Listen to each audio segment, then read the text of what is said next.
Hello everyone, कैसे हैं आप लोग। अच्छे होंगे। तो आज हम यहाँ पर इस वीडियो में आज हम क्वालिफिकेशन और अपॉइंटमेंट के बारे में देखेंगे। हम यहाँ पर दो चीज़ों के बारे में डिस्कशन करेंगे। उन दो चीज़ों जो किसी भी जैसे क्वालिफिकेशन होता है, एक होता है अपॉइंटमेंट। क्वालिफिकेशन यानी योग्यता, एलिजिबिलिटी जिसे हम कह सकते हैं, और दूसरा है हमारा अपॉइंटमेंट यानी नियुक्त करना, जिसको हम नियुक्ति भी कहते हैं। इन दोनों चीज़ों को आज हम इस वीडियो में पूरे क्लियरेशन के साथ देखेंगे, कंप्लीशन के साथ, ठीक है। और आपको मैं बता दूं इस वीडियो में कि इस वीडियो का इंट्रोडक्शन जो है मैं स्टार्ट कर रहा हूँ। इस वीडियो में हम क्वालिफिकेशंस के बारे में देखेंगे। क्या क्वालिफिकेशन,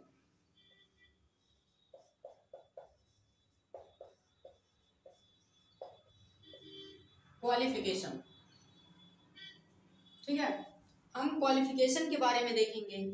जैसे एक हाई कोर्ट के वकील की क्या क्वालिफिकेशन होनी चाहिए, एक सुप्रीम कोर्ट के वकील की क्या क्वालिफिकेशन होनी चाहिए, एक सबऑर्डिनेट वकील की क्या क्वालिफिकेशन होनी चाहिए, सुप्रीम कोर्ट के जज की क्या क्वालिफिकेशन होनी चाहिए, सुप्रीम और हाई कोर्ट के जज की क्या क्वालिफिकेशन होनी चाहिए, सबऑर्डिनेट कोर्ट के जज की क्या क्वालिफिकेशन होनी चाहिए।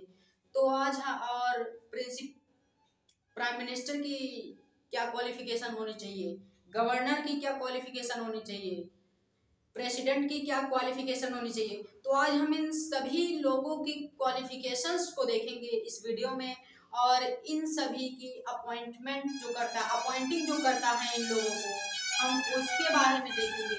जैसे vice president, president, PM, governor, CM और एमएलए, एमपी, एमएलसी,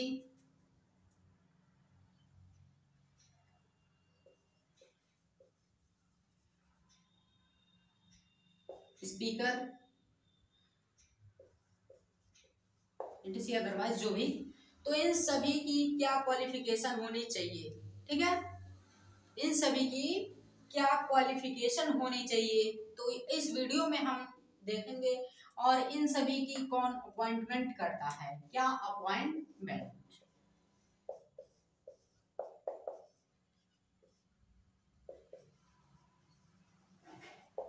अपॉइंटमेंट और इनकी अपॉइंटमेंट कौन करता है, इन सभी को हम यहाँ पर देखेंगे, ठीक है।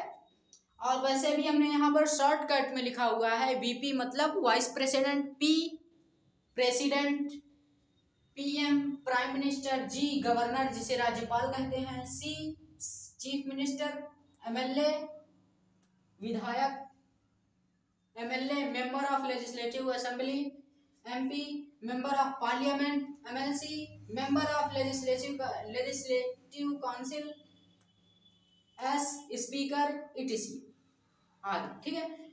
वीपी मतलब वाइस प्रेसिडेंट, जो एक देश का उपराष्ट्रपति होता है उसे उपराष्ट्रपति, उसे इंग्लिश में वाइस प्रेसिडेंट कहते हैं। और इससे बड़ा कौन होता है, प्रेसिडेंट, ठीक है।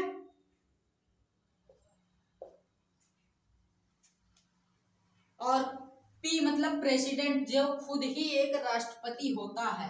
पी मतलब पीएम प्राइम मिनिस्टर, जिसे प्रधानमंत्री कहते हैं। गवर्नर यानी राज्यपाल, जो एक प्रदेश में एक ही होता है, एक प्रदेश में एक राज्यपाल होता है। सीएम यानी चीफ मिनिस्टर, जिसे मुख्यमंत्री कहते हैं, वो भी एक प्रदेश में एक होता है। MLA member of legislative assembly, ये विधायक को कहते हैं, जो ये क्षेत्र के आधार पर रहता है। मैं बता दूं आप लोगों को कि एक एमएलए और एक कमिश्नर, कमिश्नर 5 जिलों का मालिक होता है और एमएलए सिर्फ एक क्षेत्र का मालिक होता है। जितना क्षेत्र जैसे मान लीजिए 2 स्टार वाला कौन रहता है, 2 स्टार, 2 स्टार लगे रहते हैं ना, इस तरीके से।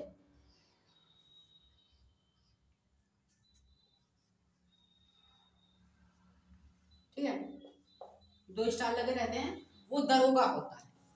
कौन, यसाई होता है। और जितना क्षेत्र एक यसाई का होता है, ठीक उतना ही क्षेत्र एक एमएलए का होता है। उतना ही क्षेत्र में शासन एक एमएलए का भी रहता है, लेकिन इसका कितना रहता है, 5 साल के लिए, 5 सालों के लिए। और ये सिलेक्शन से और ये इलेक्शन से होता है। ठीक है, ये फर्क है। और बाकी पावर के बारे में बात करें तो यसाई का कम और इसका ज्यादा पावर होता है। एक एमएलए जो क्षेत्र पर ही सिर्फ रहता है अपने, और एक कमिश्नर जो 5-6 जिलों का मालिक होता है, जो 5-6 जिलों को कंट्रोल में, अपने कंट्रोल में रखता है, जो 5-6 जिलों को चलाता है, वो कमिश्नर। और एक छोटे से क्षेत्र को चलाने वाला एमएलए जो विधायक होता है। इन दोनों की पावर की बात की जाए तो इन दोनों की पावर सेम सेम होती है। और इन दोनों में अगर पावर की बात की जाए तो विधायक की पावर अधिक होती है, इससे अधिक कमिश्नर से अधिक होती है। ठीक है, वैसे भी सब अपने अपने अपने अंदर बहुत है। ठीक है, एमपी मेंबर ऑफ पार्लियामेंट, ठीक है, एमएलसी जिसे सांसद कहते हैं। ठीक है, member of legislative assembly, sorry council, जो संसद, जो सांसद जिसे कहते हैं, ये एक जिले में एक होता है। सांसद जो रहता है ये एक जिले में एक होता है।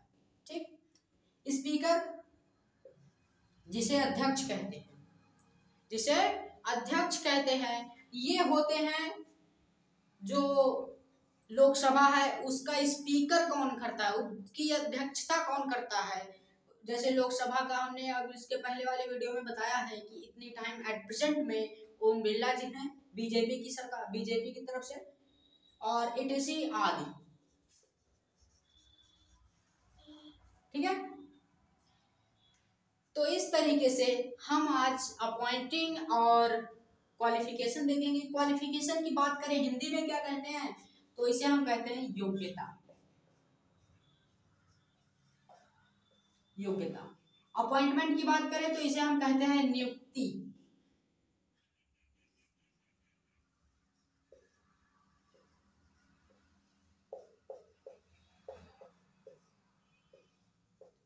नियुक्ति।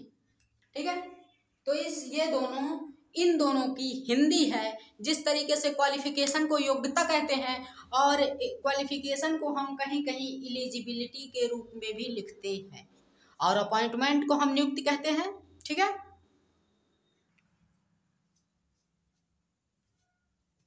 ठीक है, यहाँ पर हम सर्वप्रथम सबसे पहले हम हाई कोर्ट के बारे में देखेंगे।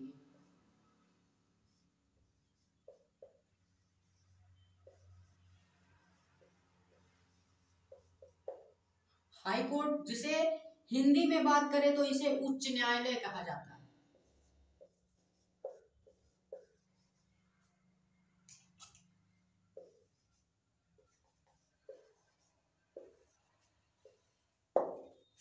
इसे उच्च न्यायालय कहते हैं। ठीक है,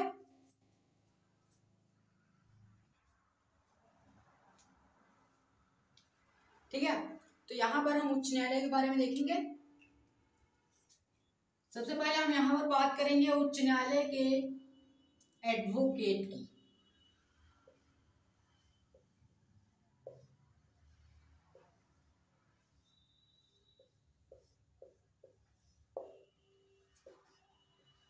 जिसे वकील कहा जाता है,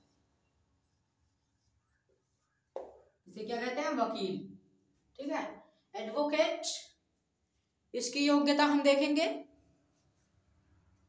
ठीक है, इसकी बहुत ही सिंपल योग्यता होती है, और इसकी अपॉइंटमेंट जो होती है ये भी बहुत सिंपल होती है। ठीक है, तो ये सिंपल, बहुत साधारण होती है इसकी। ठीक है, तो आगे देखेंगे।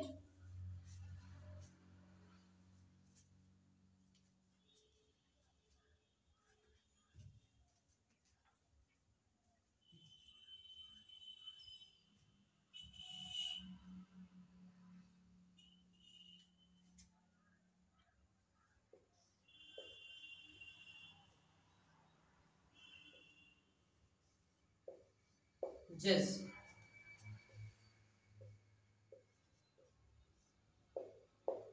जज, ठीक है। ये जज के बारे में हम देखेंगे, दिया गया है हाई कोर्ट के वकील जज जो होता है इसकी योग्यता क्या होती है। इसकी योग्यता यही होती है जो एक वकील की होती है। इसकी भी बहुत सिंपल रहती है। पहला तो ये भारत का नागरिक होना चाहिए, इसको भारत की नागरिकता प्राप्त होनी चाहिए, तभी वो यहाँ पर किसी भी डिपार्टमेंट में, ठीक है, वो नौकरी कर सकता है, वो अपनी जॉब कर सकता है। किसी भी मतलब यहाँ की नागरिकता यदि वो दूसरे कंट्री का है, यहाँ की नागरिकता प्राप्त है तो वो कर सकता है, चाहे अदर कंट्री का फिर भी, ठीक है। अगर यहाँ का है, उसे नागरिकता प्राप्त है, जो इलेक्टोरल कार्ड होता है,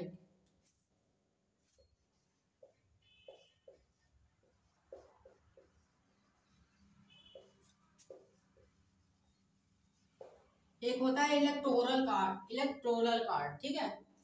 ये जिसके पास रहता है, जिसका बना रहता है, उसको भारत की नागरिकता प्राप्त रहती है, और जिसका नहीं बना है ये कार्ड, उसको नागरिकता प्राप्त नहीं है, वो यहाँ का नागरिक मान्य नहीं है, ठीक है। तो इसके अनुसार यहाँ पर हम देखेंगे इलेक्टोरल कार्ड जो दिया है, सॉरी जो हाई कोर्ट दिया है, इसके बारे में हम देखेंगे। यहाँ पर जो जज होता है इसकी क्वालिफिकेशन, पहला तो वो भारत का नागरिक होना चाहिए, ठीक है। उसकी उम्र लगभग 30 वर्ष होनी चाहिए। कितनी?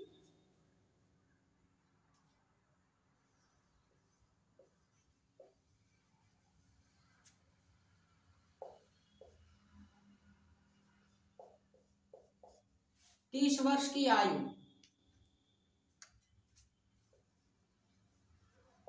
लगभग उसकी एज यानी कि आयु उसकी 30 वर्ष होनी चाहिए, ठीक है, 30 वर्ष, ठीक है।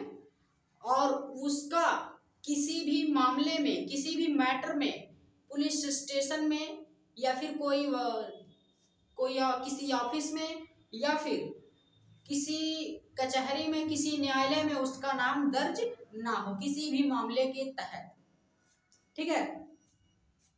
तो ये उस पद के लायक हो सकता है, ठीक है, उस पद के लायक हो सकता है, ठीक।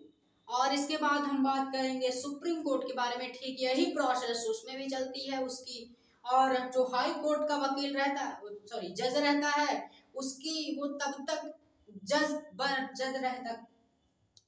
वो तब तक जज रह सकता है जब तक उसकी उम्र 62 प्लस नहीं हो जाती, 62 इयर्स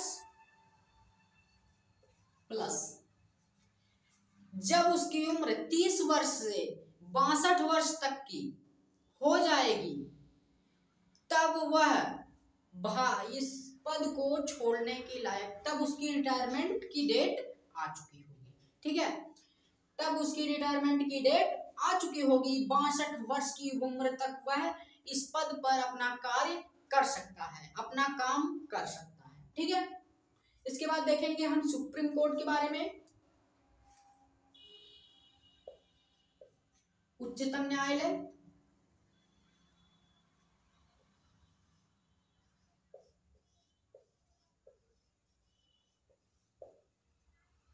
इसे हम उच्च न्यायालय या फिर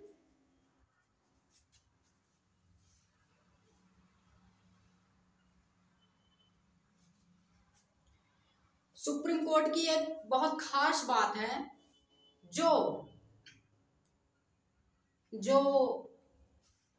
क्वालिफिकेशन एक जज की यहाँ पर रहती है, वही क्वालिफिकेशन एक वकील की भी रहती है, चाहे वो कोई प्राइवेट वकील हो, कोई सरकारी वकील हो, या फिर वो कोई जज हो, या फिर वहाँ का चीफ जस्टिस हो, या फिर वहाँ का क्लर्क हो, कोई भी हो, वहाँ पर सबकी योग्यता, सबकी क्वालिफिकेशन इक्वल टू इक्वल होती है, बराबर सबकी होती है, ठीक है। तो यहाँ पर हम बात करेंगे वो एक ही तो इसमें भी सर्वप्रथम वो भारत का नागरिक होना चाहिए। दूसरे नंबर पर उसकी एज लगभग 35 वर्ष होनी चाहिए, 35 वर्ष प्लस होनी चाहिए उसकी आयु, ठीक है, 35 वर्ष प्लस उसकी आयु होनी चाहिए। और उसका किसी भी विवाद, किसी भी झगड़े या फिर किसी भी मामले के तहत कोर्ट, किसी भी न्यायालय में, किसी भी ऑफिस में, किसी भी कचहरी में उसका नाम दर्ज ना हो, ठीक है, उसका नाम दर्ज ना हो। और वह 35 वर्ष की आयु से 65 वर्ष की आयु तक, 65 वर्ष की आयु तक वह इस पद पर अपना कार्य कर सकता है, ठीक है। इसके बाद उसको इस पद से हटा दिया जाएगा, संवैधानिक रूप से उसको इस पद से हटा दिया जाएगा, यानी कि उसको रिटायर कर दिया जाएगा, ठीक है। फिर उसके बाद यही योग्यता एक वकील पर भी लागू होती है। यही योग्यता वहां के जितने बाकी के जो जज रहते हैं उन पर भी लागू होती है। अभी बात करें भारत में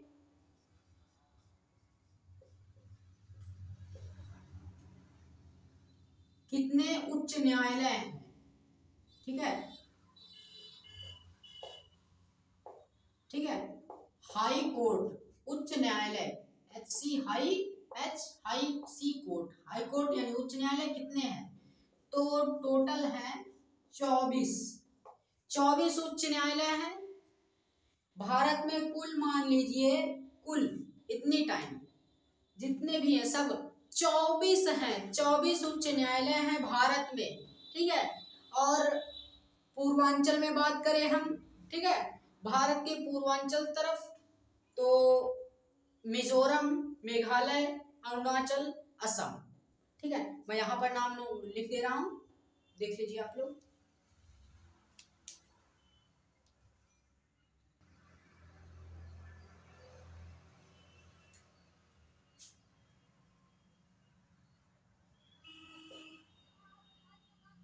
ठीक है, असम, अरुणाचल प्रदेश, मिजोरम, मणिपुर, ठीक है। ये 4 ऐसे प्रदेश हैं जहां एक ही हाई कोर्ट है, जहां इन चारों प्रदेशों को हैंडल करने वाला एक हाई कोर्ट है, ठीक है, एक हाई कोर्ट है। वो कहाँ है? गुवाहाटी में।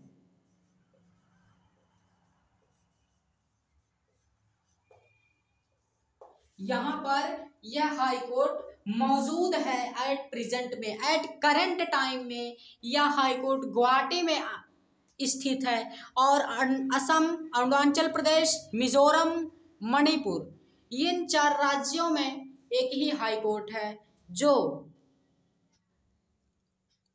गुवाहाटी में स्थित है, ठीक है। और बात करें अपने उत्तर प्रदेश की, ठीक है, बात करें यूपी की, तो उत्तर प्रदेश में भी 2 हाई कोर्ट है, यहाँ पर अकेले ही 2 हाई कोर्ट, ठीक है।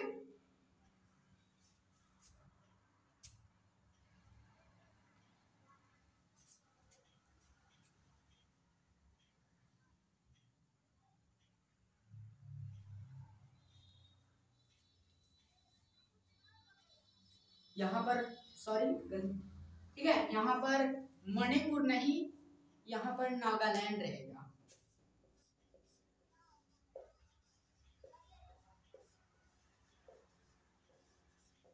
नागालैंड, ठीक है, नागालैंड, मिजोरम, अरुणाचल प्रदेश और असम, इन 4 राज्यों में एक ही हाई कोर्ट है जो गुवाहाटी में स्थित है, ठीक है। और उत्तर प्रदेश में 2 हाई कोर्ट हैं, जो अगर बात करें उत्तर प्रदेश का हाई कोर्ट कहाँ है तो इलाहाबाद कहेंगे, ठीक है, क्योंकि फर्स्ट बेंच इलाहाबाद में स्थित है और उसी की सेकंड बेंच लखनऊ में स्थित है। ठीक उसी प्रकार राजस्थान है, राजस्थान में भी 2 हाई कोर्ट हैं। पहला हाई कोर्ट वहां का जो अगर पूछा जाए हाई कोर्ट कहाँ है तो जोधपुर कहेंगे, जोधपुर, ठीक है। और उसी की सेकंड बेंच कहाँ पर स्थित है? जयपुर में। ठीक। तो इस प्रकार यदि अगर पूछा जाए कि उत्तर प्रदेश का या फिर राजस्थान की सेकंड बेंच का हाई कोर्ट कहाँ पर स्थित है, तो लखनऊ। अगर उत्तर प्रदेश का पूछा है तो लखनऊ बोलेंगे, और अगर राजस्थान का पूछा है तो जयपुर बोलेंगे। यदि अगर पूछ लिया कि उत्तर प्रदेश का उच्च न्यायालय कहाँ पर स्थित है, या फिर ऐसे भी पूछ सकता है वो कि राजस्थान का उच्च न्यायालय कहाँ पर स्थित है, तो हम अगर उत्तर प्रदेश का पूछा है तो इलाहाबाद, और अगर राजस्थान का पूछा है तो जोधपुर। इस तरीके से इसका अगर उसमें सेकंड बेंच दिया है तो जयपुर या फिर लखनऊ, उत्तर प्रदेश का लखनऊ और राजस्थान का जयपुर। ठीक है। तो यहाँ पर हमने subordinate court, high court and supreme court के बारे में देखा है, और इसके देखा है, और इसके क्वालिफिकेशंस और अपॉइंटिंग के बारे में देखा है। सो मिलते हैं अगली वीडियो में, तब तक के लिए।